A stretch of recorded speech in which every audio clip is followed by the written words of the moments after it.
Welcome to day 2 of top 10 all-time favorite tanks. And here we have the E75. This is a Tiger II on steroids.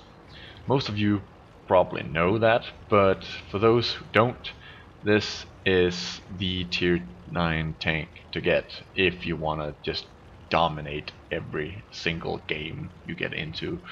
Now, of course, some of the maps which are very camp heavy, like Malinovka and in the past Komarin and Swamps. Well, Swamps wasn't even that campy, but yeah, those maps, of course, when you can't really go in and just be a big brawler, which is some of the there's a few maps where you can't do that, then of course the tank isn't as awesome as it should be. No, I don't really know how to end that sentence, but doesn't matter. The tank is just awesome. Average damage 490 and penetration, well, okay, Mr. Black Prince, we can check it now. Penetration 146. That is just, you don't need more penetration to penetrate and deal damage to any tank in the game. No tank whatsoever. Every single tank will be penetrated by you. And yeah, the armor is just amazing. The front armor, nothing is going to come right now, but this armor is so angled and so awesome, and oh dear lord, it's a dream tank. It's a dream tank if, well, it looks like a tank, not in the sense of like newer tanks, like looking a lot like the IS series and stuff like that, but really looking like a tank, like the Tiger II and other designs like that. This tank is just, oh, it looks so amazing. 585 damage, holy moly. And as you can see, the traverse on the tank is amazing as well, turned on a dime really fast. And here you see me, I'm gonna roll out, let him shoot my front plate. I actually hit my tracks, and 613 damage.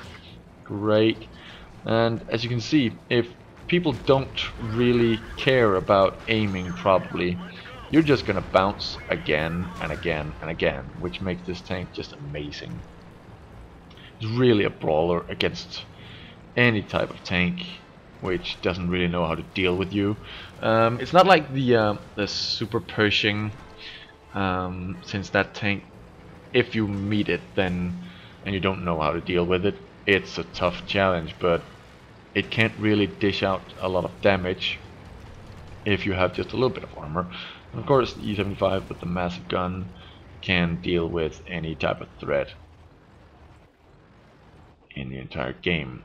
You see a T30, just trying my luck.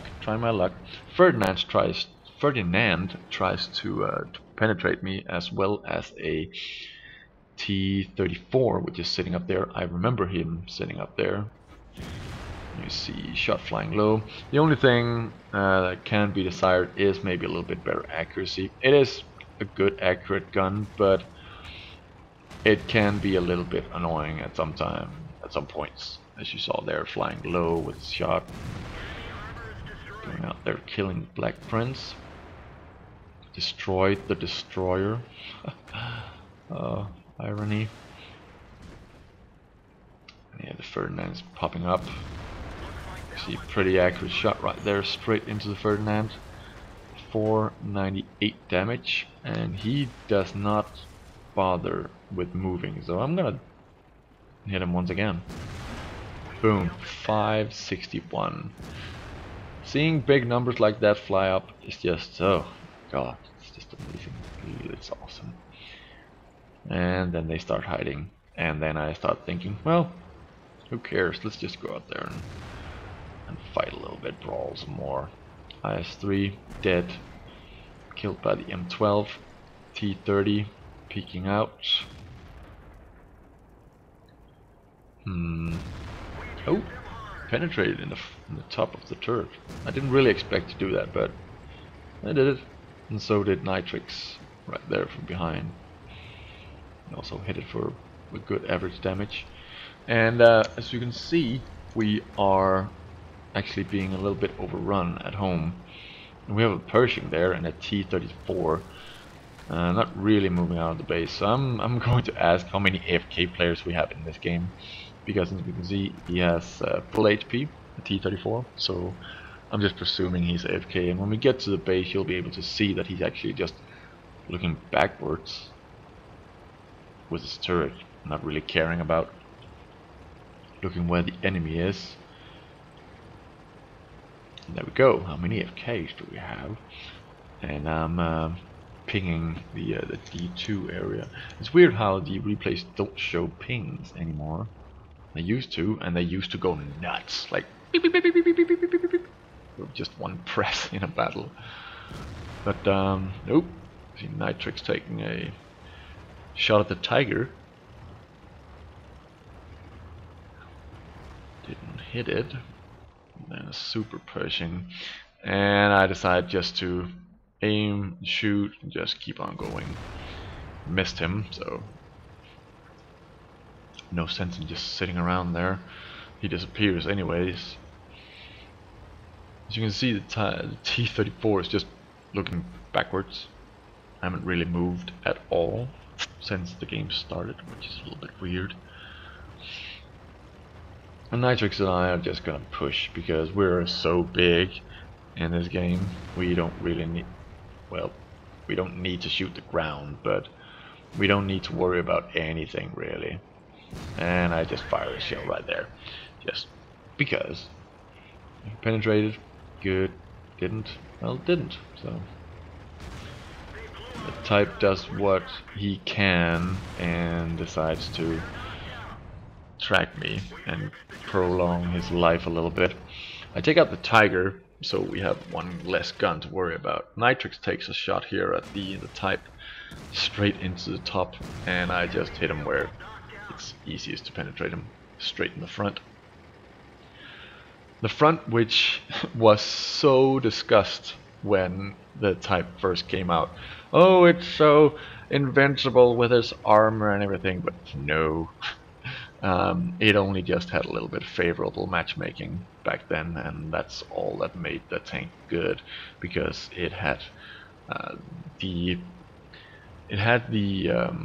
pleasure of having to deal with very low tiers, and a ton of low tiers couldn't do anything to it. So yeah, but anything at tier 8, some of the lower tiers as well. The Yak Panda can easily just aim at the front of the type and penetrate with ease.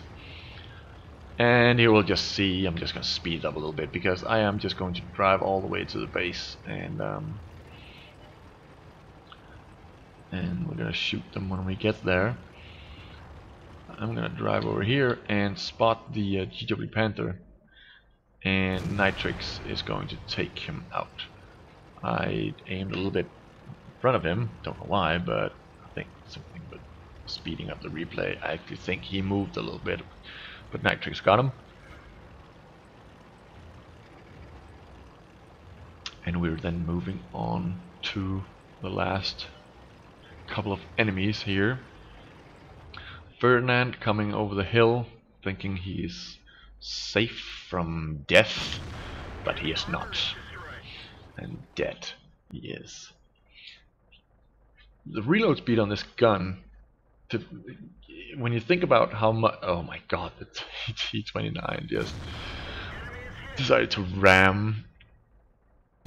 Oh my god, the T-34 decided to just shoot the T-29 in the front of the turret and bounced. That's a little bit weird. Oh, I leave him with 10 HP, and our T-29 is dead. Yeah, but the T-34 decides to roll forward, thinking he needs, oh my god, thinking he needs protection from the other side. Well, he does, because there's an IS-3 and a Pershing, but I'm a bigger threat. But he obviously can't see me, so boom, dead. Nitrix capping, And yep, that is one of my top 10 tanks, tier 9 tanks. So yeah, let's move on to the next in the top 10 of my all-time favorite tanks. And that next tank is the KV-2. As some of you might know, if you were part of the club, or I don't know what to call my little group of subscribers here on YouTube and guys on Facebook discussing and having small talk there.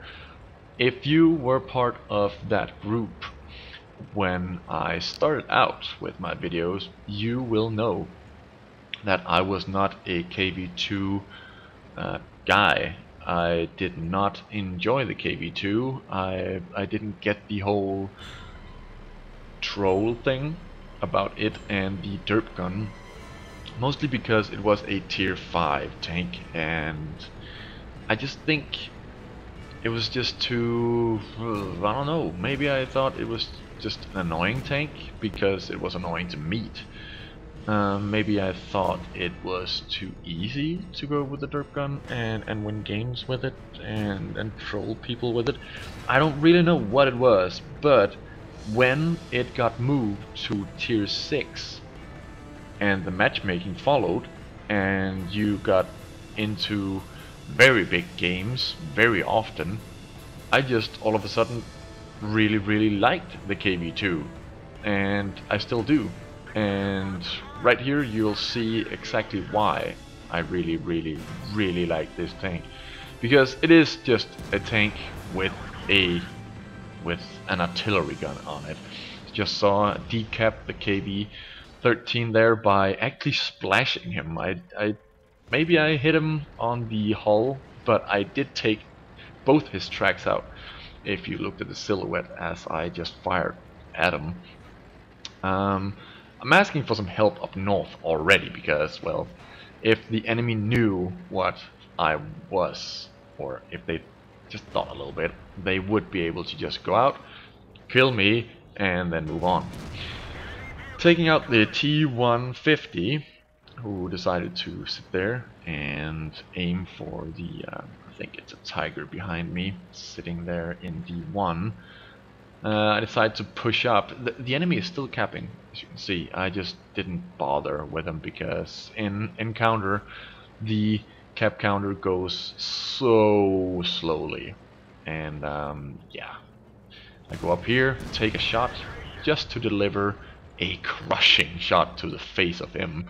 453 damage straight to the face, and he's not going to do anything from now on. He is going to be killed by even if I sneeze at him. And that's also the fun part of the... Oh, here I'm going down. I didn't see that the KV-13 was killed, so in just a second I'm going to turn around and go, oh, he's dead. Okay, I'm gonna go up there again then. This will take forever. This is the only thing I don't like about it. It is very very slow. But with even with the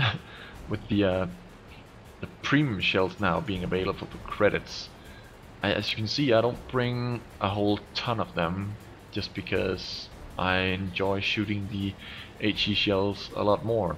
And if you do get into the side of a big tank, you will do a huge ton of damage to it with HE, and you will most of the time track the bigger tanks, and that's just annoying. I've had so many kill shots just become track shots, and that is just so annoying.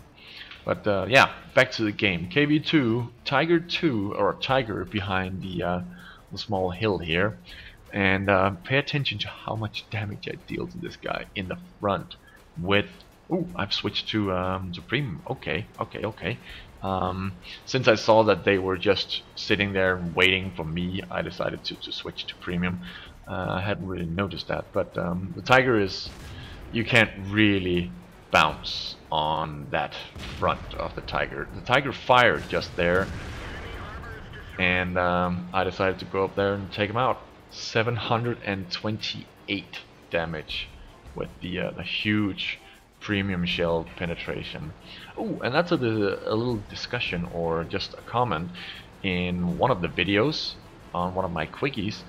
The KV2 in my quickie outro kills a mouse, and that is very doable with the premium shells with the KV2.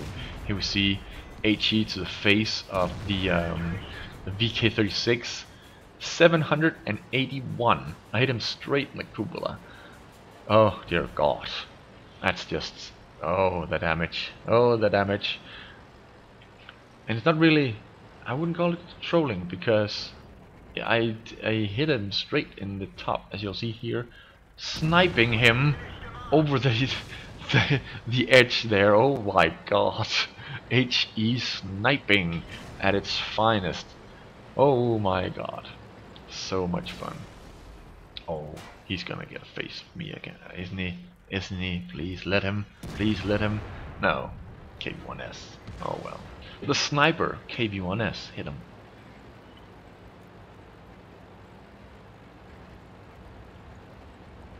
Then we have a T28 prototype. Yep, I'll see you later, dude. A SU-122-44. Hit him in the front. His armor is pretty good, so didn't do a ton of damage, only 250. As you can see, the enemy has a pretty good bunch of tanks left. So do we. So do we. A Ferdinand, a T28, and a Tiger P, KV1S, and then me, KV2, the derp gun. The derp gun should always be feared on any side, any team. And as you can see, we have a KV2 on the other team, so he should really be feared, because he can kill the Tiger P, the KV1S, the M6, the SU-100, and probably the Ferdinand as well, as you can see down there on the right. You probably didn't see it, but the Ferdinand is very low on health, very, very low on health. And we're just keeping guys who were camping over there stuck there. So if they come out, we will be able to kill them, or have a shot at them at least. But nothing is showing, so I move forward.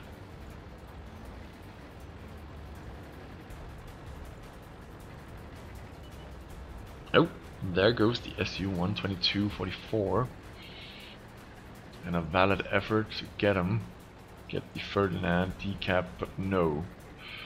And I hit the tab key, so nice nice attempt, but to the wrong team. And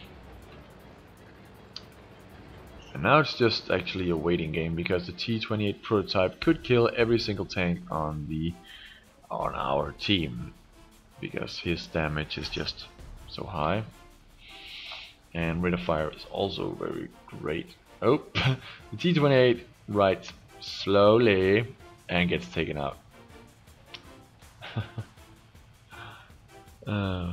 Shit. That's right. That was shit. But yeah, he was spotted by a KV2 sitting over there. He's going to be spotted in just a second. I don't know why the Ferdinand is sitting in the open instead of just clinging to the rock as I'm riding. Stick to the rock, Ferdy. Don't die. Don't die. Because if you go back, if you go further back, then you will be able to be spotted easily by the enemy. If you're close to the rock, then you won't be able to get hit. Here we have a derp gun. Oh my God, I fire just as he fires, and he takes out the Ferdinand who's capping, and I take out him. But he dies simply because he decided not to sit close to the rock. Actually, he rolled out of the cap zone just as he was about to die. Why? Why? If he had stuck to the rock, then he would have had cover from the KV2 and he would have been alive. Oh well. I'll start capping then. And then stuff is just going to happen. And I'm gonna speed that up because those guys are gonna die. KU1S, dead. Tiger P, dead. SU100 sitting over there, fine. M6 sitting here with me. He's going to make the same mistake as the 30 because he's going to peek out just as the T28 prototype is coming around. He's coming around the corner up here. Not the corner. He's just coming straight for us in just a second. Right there. And the M6 is going to peek, thinking, "Hey, I can penetrate him." But no, no, no, no, no, no, you can't. You can't penetrate him. So just don't. And I take a shot at him.